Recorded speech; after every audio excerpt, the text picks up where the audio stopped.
এই জেলার সঙ্গে আমার নারীর টান। কেন নারীর টান? আমি এই জেলায় জন্মেছি, এটা আমার জন্মভূমি, আমার মা বাড়ির এখানে, রামপুরহাটে আমার জন্ম, সেই জন্য আপনাদের আরো বেশি ভালোবাসি। আপনারা যা ভালোবাসা দিয়েছেন এটা সত্যি আমি কোথাও পাইনি এর আগে।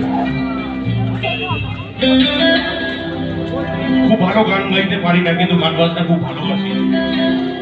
আমাকে কেউ একজন বলেছে মা ময়ূরাক্ষীর দান গোটা ময়ূরেশ্বর 2-তে যা হয় গোটা বীরভূমে কোথাও হয়। আপনারা গোটা বীরভূমকে খাওয়ান।